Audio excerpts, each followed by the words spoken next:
ಮೂರೊತ್ತು ಮೊಬೈಲಲ್ಲೇ ಬಿದ್ದಿರ್ತಾನೆ. ಮಾತಾಡ್ಸಿದ್ರೆ ಕರೆಕ್ಟಾಗಿ ರೆಸ್ಪಾಂಡೇ ಮಾಡೋದಿಲ್ಲ.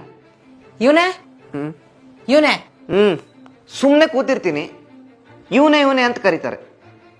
ನಾನು ಅಂತ ಕೇಳಿದ್ರೆ ಕರೆಕ್ಟಾಗಿ ರೆಸ್ಪಾಂಡ್ ಮಾಡೋಕ್ಕಾಗಲ್ವ ಅಂತ ನನ್ನ ಮೇಲೆ ರೇಗಾಡ್ತಾರೆ. ಕರೆದ್ರೆ ಕರೆಕ್ಟಾಗಿ ರೆಸ್ಪಾಂಡ್ ಮಾಡೋಕ್ಕಾಗಲ್ವಾ? ಅನ್ನಲ್ಲ. ಹ್ಞೂ ಅನ್ನೋದಲ್ಲ, ಏನಮ್ಮ ಏನ್ ಬೇಕು ಅಂತ ಕರೆಕ್ಟಾಗಿ ಕೇಳಬೇಕು. ಏನಮ್ಮ ಏನ್ ಬೇಕು? ಅಲ್ಲಿ ಹೋಗಿ ಇತ್ತಂಬ ಹೋಗು. ಅದು ಇದು ಅಂತ ತುಂಬಾ ವೇಗಂಗ್ ಮಾತಾಡ್ತಾರೆ. ನಂಗೆ ಏನ್ ಮಾತಾಡ್ತಾರೆ ಅಂತ ಅರ್ಥನೇ ಆಗಲ್ಲ. ಇದು ಅಂದ್ರೆ ಏನು? ಇದು ಅಂದ್ರೆ ಕಸ್ಪರ್ಕೆ. ಕಾಣ್ತಾ ಇಲ್ವಾ ಇಲ್ಲಿ? ಕ್ಲೀನಿಂಗ್ ಮಾಡ್ಬೇಕಾದ್ರೆ ಕಸ್ಪರ್ಕೆ ಬೇಕಾಗುತ್ತೆ ಅನ್ನೋ ಕನಿಷ್ಠ ಜ್ಞಾನ ಅವನಿಗಿಲ್ವಾ?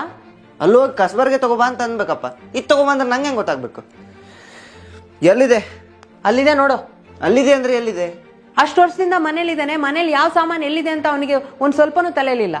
ಅಲ್ಲಿ ಅಂದ್ರೆ ಅಡಿಗೆ ಮನೆ ಇದೆ ಅಂತ ಗೊತ್ತಿಲ್ಲ ನಿಂಗೆ? ಮೊನ್ನೆ ಜಸ್ಟ್ ಅಲ್ಲಿ ಅಂದ್ರೆ ಹಾಲ್ ಅಂತಂದೆ, ಇವತ್ತು ಅಡಿಗೆ ಮನೆ ಬಾಗ್ಲಾಗ್ಬಿಡ್ತಾ? ಎದುರುತ್ರ ಕೊಡೋದೆಲ್ಲ ಕಲ್ತಿದ್ಯಾ?